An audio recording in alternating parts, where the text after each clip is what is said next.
May His Holiness the Dalai Lama live long. Let His Holiness the Dalai Lama return to Tibet and His Eminence Kirti Rinpoche return to Tibet. Freedom for Tibet.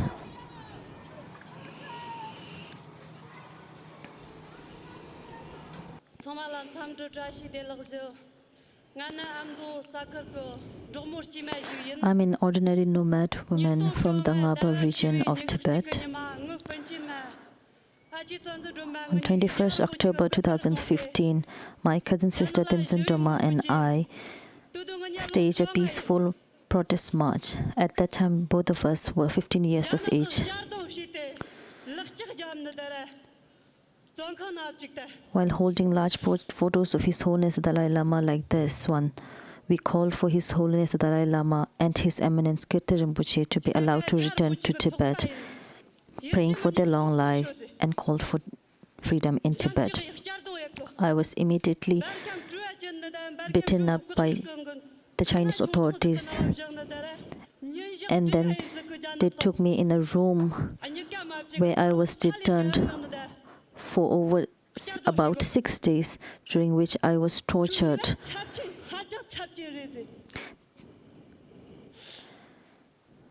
They subjected us to torture where they made us face heaters and turned the heaters at extremely high temperatures and then interrogated us. They asked which exiled organizations we were linked with. So in that small room, they tortured us, beat us for about 6 days and nights. I felt that if I was a meat, I would have been like an overcooked meat, and I would have been a melting butter in minutes.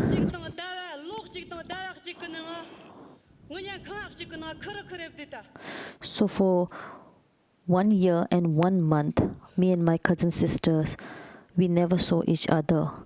We were put in separate rooms and interrogated. Almost every week, they will come and tell us that His Holiness has done nothing for you. Look at your status right now.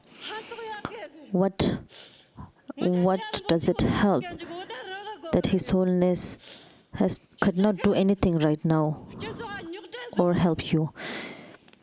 You are separatists, causing trouble to the nation, betraying the nation, and it's of serious crime, they told me. So for more than a year and a month, me and my sister, we never saw each other. I was never allowed to talk to another prisoner. I was in solitary confinement, whereas the other Chinese prisoners, they could speak freely to one another. They were about 12 in the same cell. And then they would tell me, does it help now that you are holding His Holiness the Dalai Lama's picture? In the cold, freezing winter, we had very frail clothing that I really felt extremely cold. Like sometimes I couldn't feel my fingers because of the freezing cold.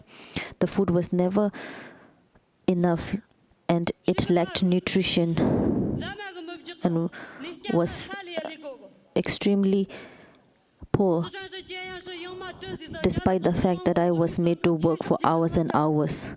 I was taken to the Sichuan female prison for female prisoners, which is one of the biggest one in China, after I was sentenced. In that prison, there were other Tibetan prisoners. However, as Tibetan, because of my identity as Tibetan, and for the reason that I was in jail, I had to face so much discrimination in the prison.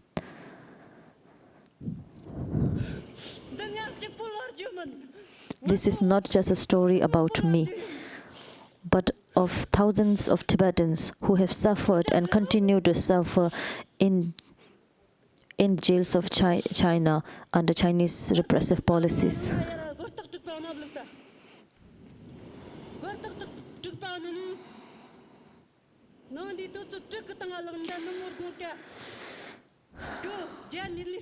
In the jail, we had to wake up at around 6 in the morning, and until 8 or 9 or even later in night, we have to work. We have to do forced labor in jail. I was made to work to make very thin copper wire, and they would never let us even turn our heads to, on either side. We have to sit for hours and hours that I would feel my body, whole of my body in pain. And sometimes I would get injuries to my bottom because of too much sitting. Even though the food was never filling enough, that we never felt that we have eaten something.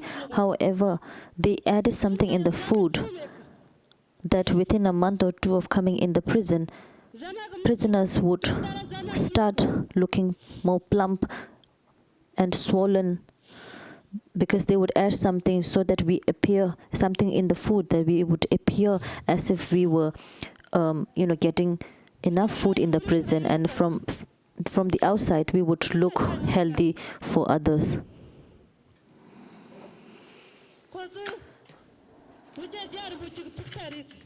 They called us His Holiness the Dalai Lama's people.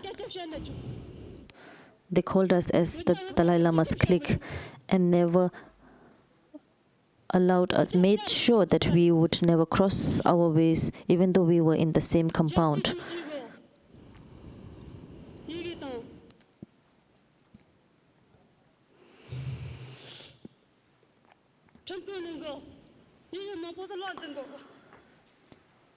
I was also made to undergo patriotic re-education, where they made me read and learn by heart the Chinese constitution and other CCP laws. They won't let me sleep because they said I have to learn this by heart. And at that time, I didn't know or speak Chinese. However, they would not let me sleep, and instead made me read and learn those Chinese rules and books.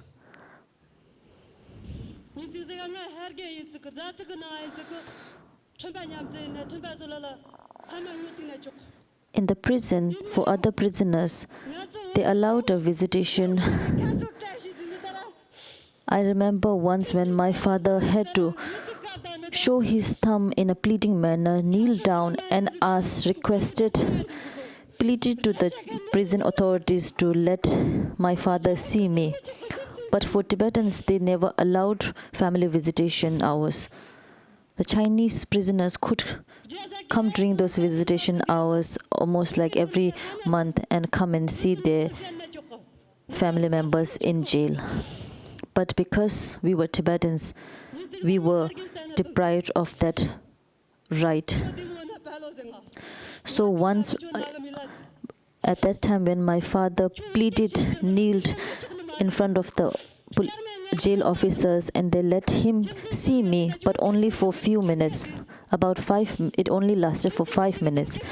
As soon as we started speaking on the phone and asked each other how we were doing, he asked me and I said I was fine, and I asked him how he was. And at that moment, the jail officers snatched the phone away from us and said we cannot speak in Tibetan. But I told them that my father doesn't speak Chinese.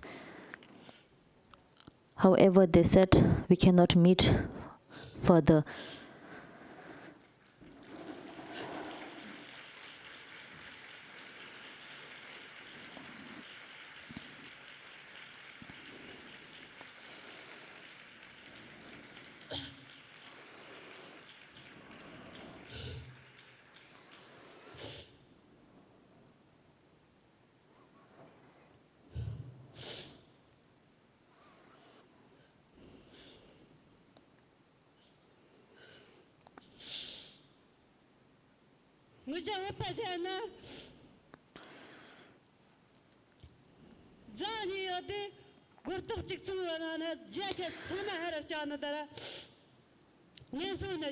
In the prison for me and for other Tibetan prisoners, every once in 2 months, we would have a recreational event where we will be allowed to rest. However, because that was true for other prisoners. However, for Tibetan prisoners, even on those events and those days, we were made to work continuously. On 21st of October 2018, after completing our prison terms, me and my sister Tenzin Roma were released.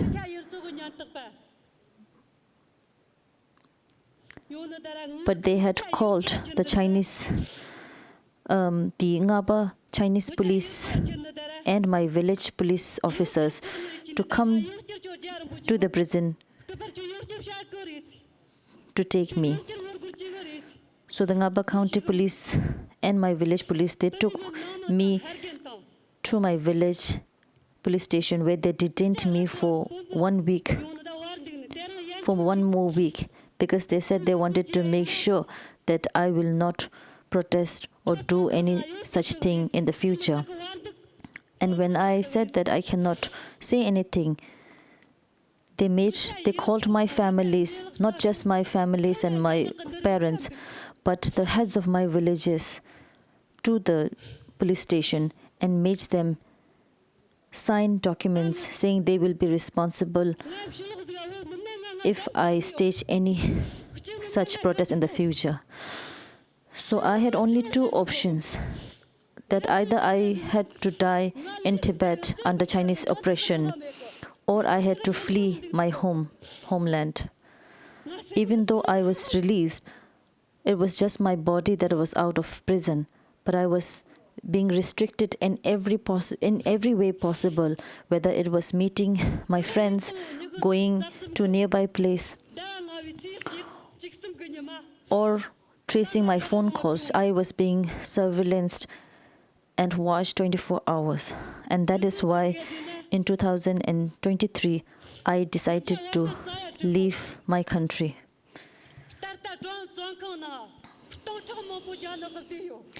The reason for leaving my home country is that I had the firm belief that if I come outside in the free country, I would definitely be able to find people and governments who would listen to what I had to say, that we had no freedom in Tibet. We have no freedom of religion, of language. Freedom for Tibet is what I believe in and I call for. And that is why I come into exile.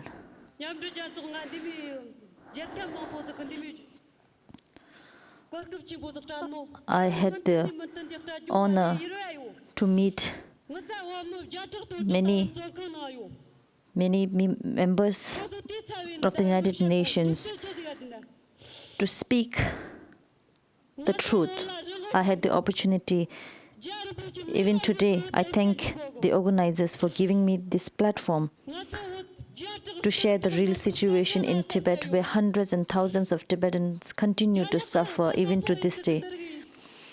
The Chinese government is controlling Tibet under such tight oppression and surveillance.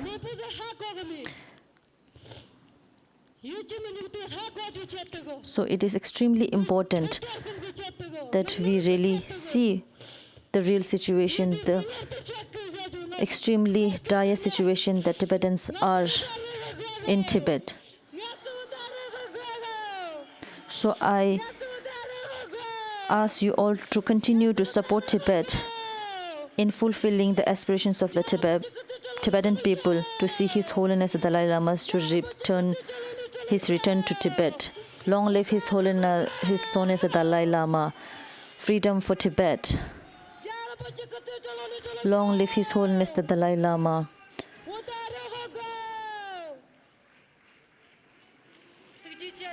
Thank you, everyone. I am Namkyi, and this is not just my life story, but the story of thousands of Tibetans. Please stand